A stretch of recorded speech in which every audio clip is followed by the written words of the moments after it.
Majoenmexico in Orizaba, Mexico, right next to the beautiful Parque Alameda. That is a huge, gorgeous park. And up against Pico de Borrego, the mountain that's right up there. I want to make an entry about weather control, climate control, and security system in my car. So, for a long time, my security policy in my old van, which got even hotter, got hot like this one, and also did not have air conditioning, was that I would leave the doors ajar on a hot day and the windows open, and the key in the ignition so I'd know where it was. In big cities, I don't leave the key in the ignition. I'll sometimes leave it on top and sometimes down there. But here in Parque Alameda, where I am in the sun, and this curtain is intact, that's good. The sun's coming from there. This curtain's intact. I'm going to leave that little handy wipes bag wedging that door open a little so the air will come in. And I'm going to leave these two doors open. You know, heaven help anybody try to get in on this side. I don't think I can. I've tried a couple times. I'm right up against the wall. This parking lot was a real score this morning because my friend Flavio had told me you can park free right along the park if you get there by 7 a.m. Otherwise you pay not a lot. You pay 60 pesos for 6 hours. That's 10 pesos an hour. It's less than a penny US. So that's not high dollar.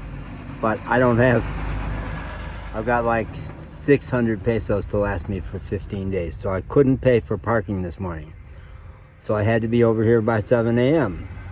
So I walked down to the beautiful Parque Castillo town square and sat on the ledge of the Boca de Oro coffee shop and made a couple of videos, downloaded a couple of videos, got my GPS going to get me over here because I don't have telephone service now.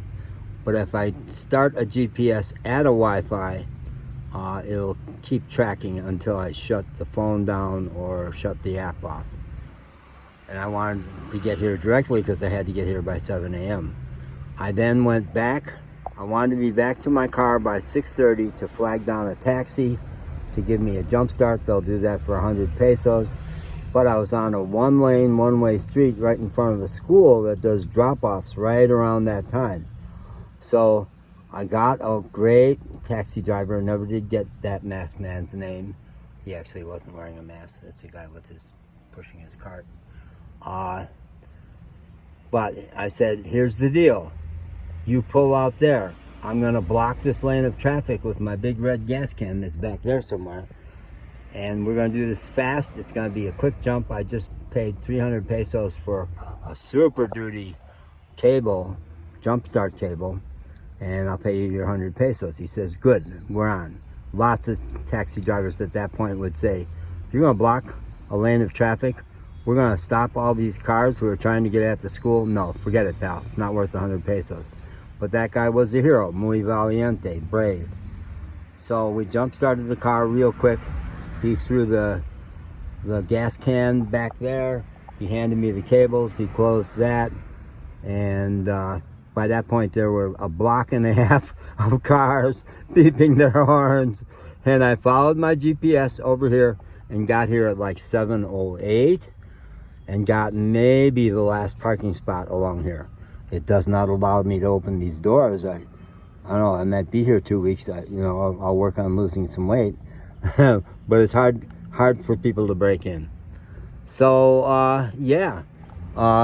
If you own your own car, I own this car free and clear, $5,000 in Chicago, thanks to Mary Ellen. Sister Mary Ellen Moore was my angel for a couple of years, many years. And so I own it free and clear. She had concerns about dealing with the guy we were dealing with. I knew he was straight arrow. She doesn't know men the way I do. I knew he was fine. He was poor. The good thing was she got an emergency call. She's a full-time therapist. She's older than me, I think, at 77. But she's a full-time therapist, and she got a call from a client of hers who was in trouble. The good news there was it took her out of the loop for the negotiations with this guy. I finished the negotiations with a really, really great guy who I got to know well and still is a Facebook friend of mine. So we got the car, $5,000, and then you can customize it, you know? I've customized it by getting the running board ripped off. I've customized it by a big long scratch along that side, runs the whole side there from when I busted through a gate to get out of a parking lot in Tampico. It meant I had to leave Tampico pretty quickly. But I even had money. I was offering that guy to pay for the parking. I didn't know when I went into that parking lot that I was going to need a ticket to get out. I didn't have a ticket. I said, let me pay you. He says, no, we have to get a copy of your registration. I don't have a registration. I'm here illegally. So I said, thank you. I got in the driver's seat. He saw what I was going to do. He screamed, no! The only loss was that I got a big scratch along that side of the car. So that's part of the customizing. I have a hole here. I was using that to keep my big tablespoon. 4.5 years on the road, metal spoons are really hard to come by. I keep my scissors right there, which used to be the seat belt.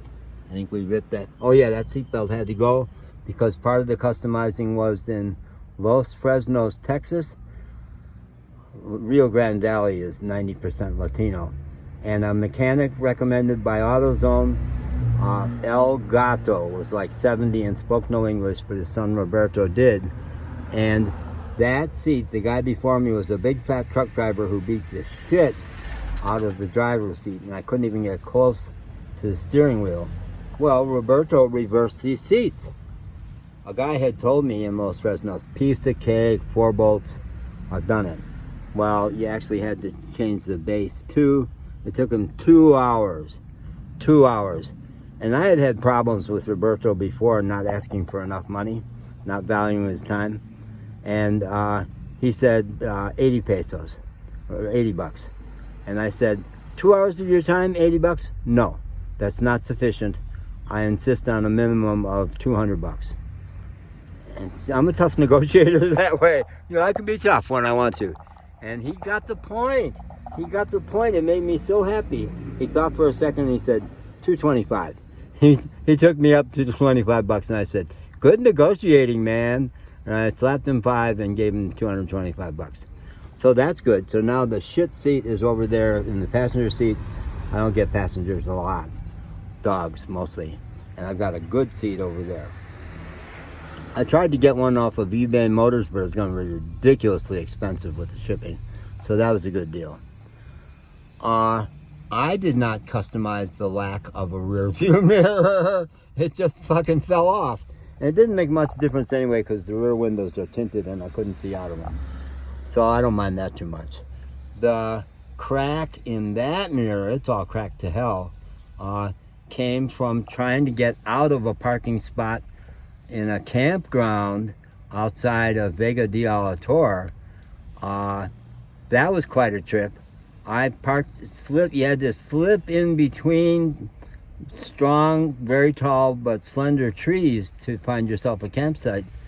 And overnight, no wind, one of those trees fell down on my car and I couldn't go back the way I came. Some Mexicans helped me. Yeah, that was in Mexico. They were amazing. They took a machete and chopped down a tree that was blocking my way, but I still caught a tree on the way back and that got shattered.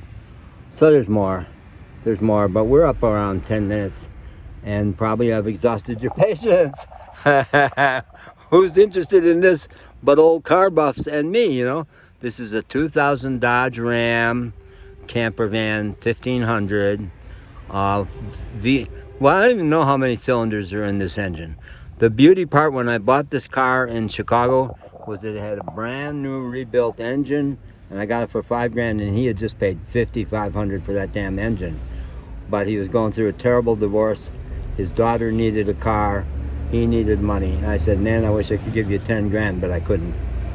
So, well, in Mexico, I started developing all kinds of problems with that engine, and after many expensive repairs, the mechanic in El Diamante said, I gotta give you a rebuilt engine. And I said, Well, I just got it. This has a 2-year-old rebuilt engine, and he said the same thing close away. The other mechanic had said they shouldn't have rebuilt that engine at all. It's for shit.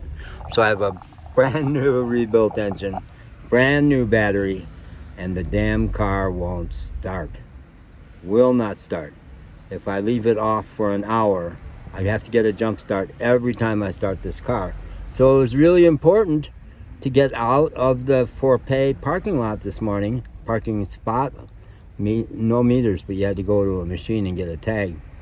Here, I've checked all the other cars. Nobody else has tags. It is free here. Yeah. So, you know, I travel alone. Can we just talk for a while? I just want to rap with you. Do you mind? No, you've got pickleball. All right, be that way. I'll let you go. Bye.